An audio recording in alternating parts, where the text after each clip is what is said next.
Hello, and thank you for tuning into this week's Mayor's Update. As always, we have a lot of exciting information to share with you here today, so please feel free to share this video with your friends, family, relatives, and anyone else who you think may find this information helpful over the course of the next week. The first thing we're going to be starting to talk about today is the downtown infrastructure improvement project that we've had going on for several months now. I'm excited to say that we are in the last week of the project for this calendar year. All of the paving work has been completed, and crews are currently out in the streets digging out all of the manholes, water caps, and other metal structures in the street and putting them flush with the new pavement level. That's how that will remain over the course of the winter time, and our streets will be completely flat through the winter months. Sometime in the spring, crews will go out and raise those metal structures again another 2 or so inches, and a final coat of pavement will be put on top of the streets, and that will be the completion of the Main Street side of the downtown infrastructure improvement project. During the next year, the same project will run its way down Parker Street and on Pearl Street as well. So both of those areas in the city will see new utility lines installed next year, as well as paving work done, similar to what we've seen in the Main Street side of downtown during this current year. We do have several roads that are still scheduled to be paved during the course of the next several months or so before the snow falls. And those streets are Acadia Road, Clark Street, High Street, Lovewell Street, Sawyer Street, and Whitney Street. All of those roads will have a portion of them paved over the course of the next couple weeks. I do want to point out that Unitil has actually reached out to the city to inform us that they'll be putting in a gas line at the intersection of High Street and Lovewell and Metcalf and Lovewell, and has actually paid the city not to pave that portion of Lovewell Street now until next year after the gas line is installed. However, everything around that area will still be paved during this calendar year. If you have any questions on our paving schedule, please reach out to the DPW over on 50 Manka Drive, and their contact information can be found on the city's website, www.gardner-ma.gov. Several residents of the Pearl Street area of the city have reached out to my office regarding a odor that has come and gone here and there over the past several years, particularly on hotter days. I want to let people know that the city of Gardner actually runs the sewer treatment process for the town of Ashburnham. Whenever there's any capital upgrades or things like that, we take care of that for the town of Ashburnham, and we bill Ashburnham for that. We also work with them to let them know what chemicals they need to put into their system in order to eliminate those smells. Mayor Hawk, Acting Mayor Kaczynskis, Acting Mayor Walsh, and myself all have been in office since we've tried to initially reach out to the town of Ashburnham to, one, collect payment for the work that we've done on the infrastructure over in Ashburnham, as well as to advise them as to what chemicals need to be put in so that that odor does not emit itself over on Pearl Street. They currently owe the city of Gardner just over $500,000 for our work that we've done on their sewer infrastructure system over there.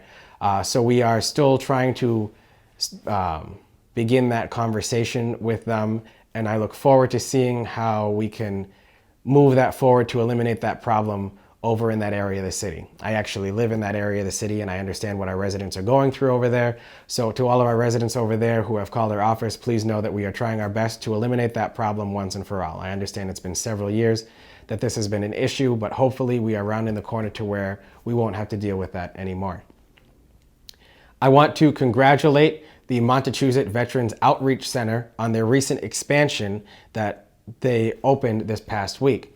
The former Community Development Corporation building in our downtown over on Central Street is now owned by the Montechusett Veterans Outreach Center and will be additional office spaces for them to meet with our veterans, as well as veterans housing in our downtown area. The services they provide our veterans are invaluable, and I'm very thankful that they continue to invest in our community here in the city of Gardner, and I wish them the best of luck on this new expansion endeavor. Many people have seen over the past week that Commissioner Jeff Riley from the Department of Elementary and Secondary Education sent a letter to my office regarding the process of getting students back into school for a hybrid model. I want to reiterate what I said before, that even if we had planned to have our students fully in person back in our school buildings like we have traditionally done in the past. We simply do not have the square footage space in our school buildings to be able to accommodate that at this time under the current guidelines of keeping students 6 feet apart. However, our initial intent from the start was always to get our students back into the school buildings for a hybrid model that'll be worked out by the superintendent and the school committee. I want everyone to know that our school committee meetings are available on the city's YouTube page as well as on GETV when they are happening. And there will be an upcoming meeting to formalize the final plan for our students to get back into the school buildings according to the guidance and the questions that have been asked by the state through the Commissioner of Education's office. If you have any questions on that, please contact the superintendent's office at 978-632-1000, extension 9, and you'll be able to talk to the superintendent or his staff about that. I want to give a quick plug for the Haywood Healthy Harvest 5K that registration is currently open for. You can register for that at runsignup.com.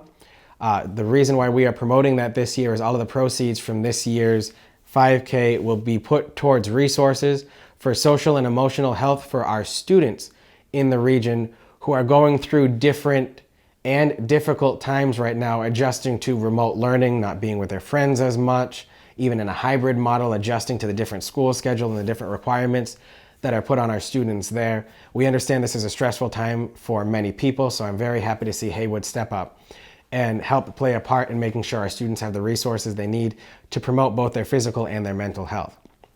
I do want to point out that since road races are a Phase 4 activity under the COVID-19 guidelines, that this year's Healthy Harvest 5K is a run as you will or on your own type of event, and all of that information can be found on Haywood Hospital's website.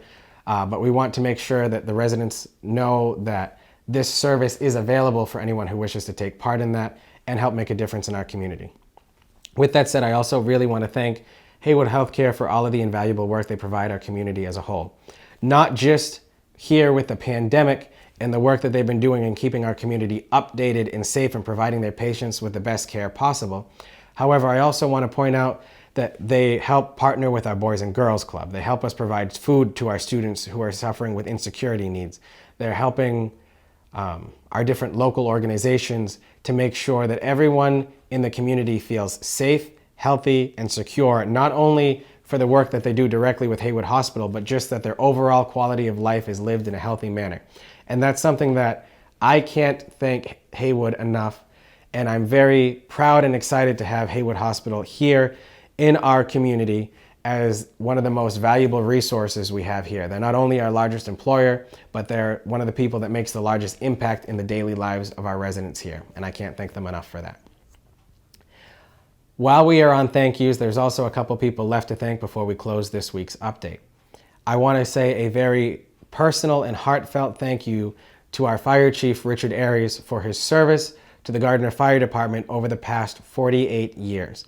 Chief Aries has been with the Gardner Fire Department for the past 47 years and 5 months and will be retiring on September 30th of this year.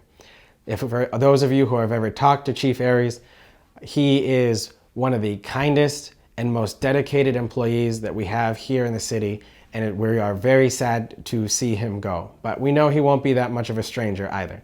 But if you see Chief Aries around, or if you're in the area of the fire station, please do stop by and say thank you and congratulate him on his very well-deserved retirement.